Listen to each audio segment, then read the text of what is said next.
ಎಲ್ಲರಿಗೂ ನಮಸ್ಕಾರ. Sky edge YouTube ಚಾನಲ್ಗೆ ನಿಮ್ಮೆಲ್ಲರಿಗೂ ಸ್ವಾಗತ. ಕಾಂಪಿಟೇಟಿವ್ ಸ್ಟೂಡೆಂಟ್ ಈ ದಿನ ಯಾವ ವಿಚಾರನ ತಿಳ್ಕೋಬೇಕು ಅಂತ ಅನ್ನೋದನ್ನ ಈ ವಿಡಿಯೋದಲ್ಲಿ ನೋಡೋಣ. ಪ್ರಧಾನಮಂತ್ರಿ ರಾಷ್ಟ್ರೀಯ ಬಾಲ ಪುರಸ್ಕಾರ ಪ್ರಶಸ್ತಿಗೆ ಕರ್ನಾಟಕದ ಈಜು ಪ್ರತಿಭೆ ಒಲಿಂಪಿಯನ್ ದಿನಿಧಿ ದೇಸಿಂಗು ಆಯ್ಕೆಯಾಗಿದ್ದು, ರಾಷ್ಟ್ರಪತಿ ದ್ರೌಪದಿ ಮುರ್ಮು ಅವರು ಪ್ರಧಾನಮಂತ್ರಿ ರಾಷ್ಟ್ರೀಯ ಬಾಲ ಪುರಸ್ಕಾರ ಪ್ರಶಸ್ತಿಯನ್ನ ನೀಡಿದ್ದಾರೆ. Youngest Indian swimmer at Olympics national record in free style, ಇದು ದಿನಿಧಿ ದೇಸಿಂಗ್ ಅವರ ಸಾಧನೆಯಾಗಿದೆ. ಇನ್ 2024ನಲ್ಲಿ ರಾಷ್ಟ್ರೀಯ ಬಾಲ ಪುರಸ್ಕಾರ ಪ್ರಶಸ್ತಿಯನ್ನ ಯಾರಿಗೆ ನೀಡಲಾಗಿತ್ತು ಅಂತ ನೋಡೋದಾದ್ರೆ, ಈ ಪ್ರಶಸ್ತಿಗೆ ಚಾರ್ವಿ ಎ ರವರು ಪಾತ್ರರಾಗಿದ್ದು, ಇವರಿಗೂ ಕೂಡ ಕ್ರೀಡಾ ವಿಭಾಗಕ್ಕೆ ಈ ಪ್ರಶಸ್ತಿ ನೀಡಲಾಗಿದೆ. ಪ್ರಶಸ್ತಿಯನ್ನ ಪ್ರತಿ ವರ್ಷ ವೀರ ಬಾಲ ದಿನದ ಅಂಗವಾಗಿ ಅಂದ್ರೆ ಡಿಸೆಂಬರ್ 26 ರಂದು ವೀರ ಬಾಲ ದಿನ ಆಚರಣೆಯನ್ನ ಮಾಡಲಾಗುತ್ತೆ. ಈ ದಿನದ ಪ್ರಯುಕ್ತ ಬಾಲಕರಿಗೆ ಅಥವಾ ಬಾಲಕಿಯರಿಗೆ ಈ ಪ್ರಶಸ್ತಿಯನ್ನ ನೀಡಲಾಗುತ್ತೆ. 14 ವರ್ಷದ ಬ್ಯಾಟಿಂಗ್ ಪ್ರತಿಭೆ ವೈಭವ್ ಸೂರ್ಯವಂಶಿ, 7 ವರ್ಷದ ಚೆಸ್ ಪಟುವಾಗಿರುವಂತಹ ಲಕ್ಷ್ಮೀ ಪ್ರತಿಕಾ ಸೇರಿ 20 ಮಕ್ಕಳಿಗೆ ರಾಷ್ಟ್ರಪತಿ ದ್ರೌಪದಿ ಮುರ್ಮು ಪ್ರಶಸ್ತಿಯನ್ನ ಪ್ರದಾನ ಮಾಡಿದ್ದಾರೆ. ರಾಷ್ಟ್ರೀಯ ಮಟ್ಟದ ವರ್ಷದ ಅತ್ಯುತ್ತಮ ಕಿವಿಯೋಲೆ ಪ್ರಶಸ್ತಿಯನ್ನ ಜಿಆರ್ಟಿ ಜ್ಯುವೆಲರ್ ತನ್ನದಾಗಿಸಿಕೊಂಡಿದೆ. ಭಾರತದ ರಾಷ್ಟ್ರಪತಿ ದ್ರೌಪದಿ ಮುರ್ಮುರವರು ಕಾರವಾರದ ಕದಂಬ ನೆಲೆಗೆ ಭೇಟಿ ಮಾಡಲಿದ್ದು, ಜಲಂತರ್ಗಾಮಿ ಯುದ್ಧ ನೆಲೆಯೊಳಗೆ ಸಮುದ್ರದಲ್ಲಿ ಸಂಚರಿಸಲಿದ್ದಾರೆ. ಗುಜರಾತಿನ ನರೇಂದ್ರ ಮೋದಿ ಕ್ರೀಡಾಂಗಣದಲ್ಲಿ ನಡೆದಂತಹ ಪಂದ್ಯದಲ್ಲಿ ಕರ್ನಾಟಕ ತಂಡವು ವಿಜಯ್ ಹಜಾರೆ ಟ್ರೋಫಿ ಕ್ರಿಕೆಟ್ ಟೂರ್ನಿಯ ಪಂದ್ಯದಲ್ಲಿ ವಿಜಯವನ್ನ ಸಾಧಿಸಿದೆ. ಉತ್ತರಾಖಂಡ್ ವಿರುದ್ಧ ಎಲಿಟ್ ಸಿ ಗುಂಪಿನ ಪಂದ್ಯವನ್ನ ಮುಂಬೈ 51 ರನ್ಗಳಿಂದ ಜಯಿಸಿತು. ಹಾಗೆ ಶಾರ್ದೂಲ್ ನಾಯಕತ್ವದ ಮುಂಬೈ ತಂಡಕ್ಕೆ ಇದು 2ನೇ ಗೆಲುವಾಗಿದೆ. ಲಂಕಾ ವಿರುದ್ಧ 3 ವಿಕೆಟ್ ಪಡೆಯುವ ಮೂಲಕ ಭಾರತ ಮಹಿಳಾ ತಂಡದ ಸ್ಟಾರ್ ಆಲ್ರೌಂಡರ್ ದೀಪ್ತಿ ಶರ್ಮಾ ಅವರು T20 ಅಂತಾರಾಷ್ಟ್ರೀಯ ಪಂದ್ಯದಲ್ಲಿ ಅಧಿಕ ವಿಕೆಟ್ ಪಡೆದ ಗೌರವವನ್ನ ಆಸ್ಟ್ರೇಲಿಯಾದ ಮೇಘನಾ ಶುಟ್ ಜೊತೆ ಹಂಚಿಕೊಂಡಿದ್ದು, ಇಬ್ಬರೂ ಕೂಡ 151 ವಿಕೆಟ್ ಅನ್ನ ಸಮವಾಗಿ ಪಡೆದಿದ್ದಾರೆ. ಕಾಂಪಿಟೇಟಿವ್ ಸ್ಟೂಡೆಂಟ್ ತಿಳ್ಕೋಬೇಕಾಗಿರುವಂತಹ ಒಂದು ವಿಚಾರ ಯಾವುದು ಅಂತಂದ್ರೆ CJI ಅಂದ್ರೆ ಚೀಫ್ ಜಸ್ಟಿಸ್ ಆಫ್ ಇಂಡಿಯಾ.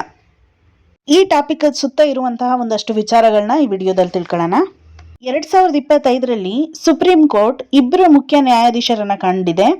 ಮೊದಲನೇದಾಗಿ ನ್ಯಾಯಮೂರ್ತಿ BR ಗವಾಯಿ, ಇವರು ಸುಪ್ರೀಂ ಕೋರ್ಟ್ನ 52ನೇ CJI ಆಗಿ ಮೇ 14ರಂದು ಪ್ರಮಾಣ ವಚನವನ್ನ ಸ್ವೀಕರಿಸಿರ್ತಾರೆ.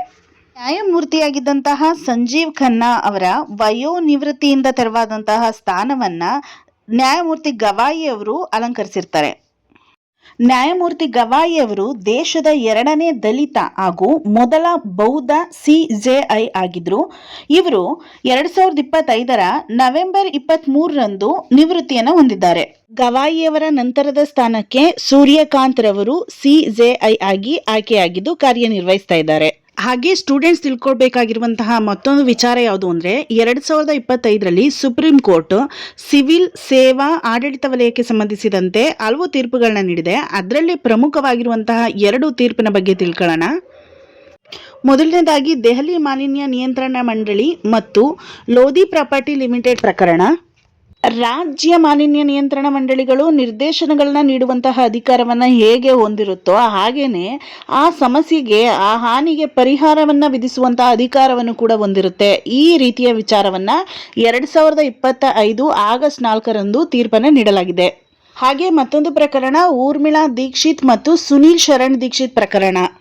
ಊರ್ಮಿಳಾ ದೀಕ್ಷಿತ್ ಅನ್ನುವಂಥವರು ತಾಯಿ ಆಗಿರ್ತಾರೆ. ಹಾಗೆ ಸುನೀಲ್ ಶರಣ್ ದೀಕ್ಷಿತ್ ಅವರು ಈ ಪ್ರಕರಣದಲ್ಲಿ ಊರ್ಮಿಳಾ ದೀಕ್ಷಿತ್ ರವರ ಮಗ.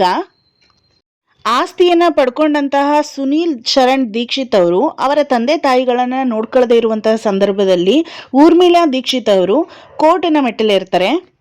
2025ರ ಜನವರಿ 2ನೇ ತಾರೀಕು ಪ್ರಕರಣದ ತೀರ್ಪು ಹೊರಬೀಳುತ್ತೆ. ಅದರ ಪ್ರಕಾರ ಹಿರಿಯ ನಾಗರಿಕರಿಂದ ಆಸ್ತಿಯನ್ನ ಪಡೆದಂತಹ ಮಕ್ಕಳು ಅವರ ಆರೈಕೆಯನ್ನ ಮಾಡದೇ ಇದ್ರೆ, ಅವರನ್ನ ಚೆನ್ನಾಗಿ ನೋಡ್ಕೊಳ್ಳದೆ ಇದ್ರೆ ಆಸ್ತಿ ವರ್ಗಾವಣೆ ಅನ್ನುವಂಥದ್ದು ರದ್ದುಗೊಳಿಸಲು ಹಿರಿಯ ನಾಗರಿಕರ ನಿರ್ವಹಣಾ ಮತ್ತು ಕಲ್ಯಾಣ ಕಾಯ್ದೆ 2007 ನ್ಯಾಯಾಲಯಗಳಿಗೆ ಅಧಿಕಾರವನ್ನ ನೀಡುತ್ತಿದೆ. ಈ ಕಾಯ್ದೆ ಖಂಡಿತವಾಗಿ ಹಿರಿಯ ನಾಗರಿಕರಿಗೆ ತುಂಬಾ ಸಹಕಾರಿಯಾಗಿದ್ದು, ಊರ್ಮಿಳಾ ದೀಕ್ಷಿತ್ ಮತ್ತು ಸುನೀಲ್ ಶರಣ್ ದೀಕ್ಷಿತ್ ಪ್ರಕರಣ ಹೆಚ್ಚು ಮಾನ್ಯತೆಯನ್ನು ಪಡೆದಿದೆ. ಕಾಂಪಿಟೇಟಿವ್ ಸ್ಟೂಡೆಂಟ್ಗೆ ಸಂಬಂಧಿಸಿದಂತೆ ದಿನದ ಪ್ರಚಲಿತ ಘಟನೆಗಳಿಗೋಸ್ಕರ ಈ ಚಾನೆಲ್ನ ಲೈಕ್ ಮಾಡಿ, ಶೇರ್ ಮಾಡಿ, ಸಬ್ಸ್ಕ್ರೈಬ್ ಮಾಡಿ. ಪ್ಲೀಸ್ ಸಪೋರ್ಟ್ ಮಾಡಿ. Thank you.